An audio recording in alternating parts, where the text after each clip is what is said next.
We must understand this.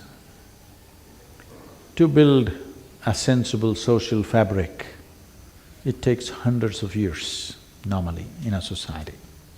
To build a culture where every kind of life, every kind of human being finds reasonably equal opportunity, it takes a long time for a society to structure itself.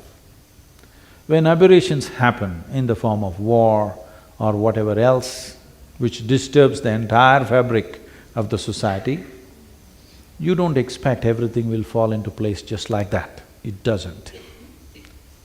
This is not just true of this society, this is true of every society in the world. Because we must understand this, every transaction we make in the world, if you profit, somebody else loses. If they profit, you lose. This is the nature of every transaction. But to come to a cultural situation, to come to an inner situation where we are willing to play the game, if we lose, we are able to gracefully go to the next thing to do. To come to this place, you need a social fabric. Individual human beings can come to this within themselves, but for the larger society to manifest that, it will take its own time. How quickly can we make it happen is the question. How quickly can we put back social structure so that everybody experiences a certain level of comfort and ease and security in a given society? This depends on many things. There is administration, there are social forces, there are individual people everywhere who can do this. I would say, if the leadership in the country, when I say leadership, I'm not just talking about presidents and prime ministers, in every society there are many tiers of leadership.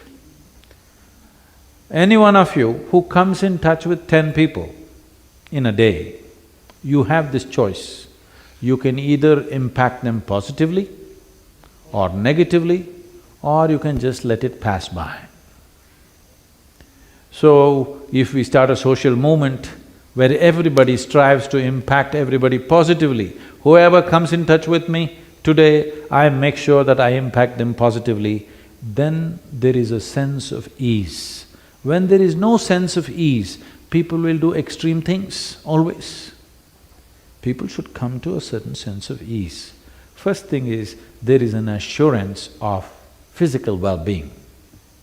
First thing is protection to life, a certain assurance of food and shelter, then other aspirations of education and social equality and all that stuff. I think the nation is largely working towards that. I think in this, it'll be very good for Uganda. See, we have always thought of nations means their unassailable borders. It is not so. I'm saying, we can be thousands of miles away, but we can form nations together and grow together. This is a time, these are times of collaboration, these are not times of competition. World prospers, industry prospers, business prospers, individual human beings prosper only by collaboration, not by working against each other. So I would say, it'll be wonderful if culturally, where there is certain significance, culturally where there is certain coherence, if nations collaborate, I believe East Africa is trying to collaborate with each other.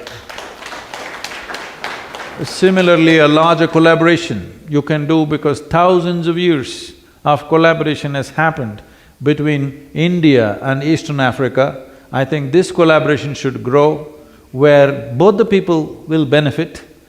Any relationship is sustainable only if both the parties are benefiting. We must always set it up this way, because if it's an exploitative relationship, it will not last long. Whether it's marketplace or marriage, it must be beneficial to both, otherwise it won't work, isn't it?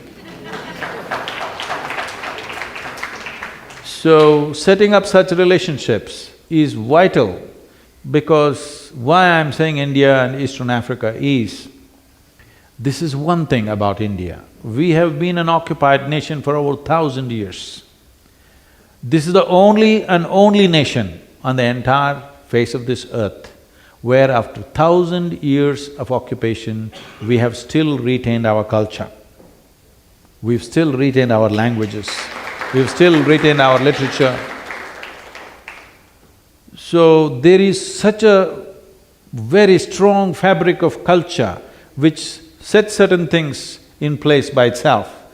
It's important that one collaborates together so that similar structures can be built here, so that people can have that sense of security and comfort for a long period of time. And if we do the right kind of collaborations, and the young people in Uganda, if they stand up to make these things happen, we are also… I am willing to invest a certain amount of time towards this. If we take this in a certain way, it is possible. Already I feel the leadership here has done a wonderful job from where it was to where it is today. But you must understand, leadership can do only that much. It's the people. It's the people who have to take it up. If this is our nation, we have to make this happen. If this spirit does not come in us, if only spirits from the bottle are going into us, the spirit should rise from within us, it should not be going into us, isn't it? There is a spirit here, this must rise. Not this kind of spirit going in. That gets you up for some time and then gets you down. This, if it gets up, it's always on. So, it's my wish and my blessing that better times will come. Better times must come, but we should not wait for better times to come. We must make it happen. Let's make it happen. Thank you very much.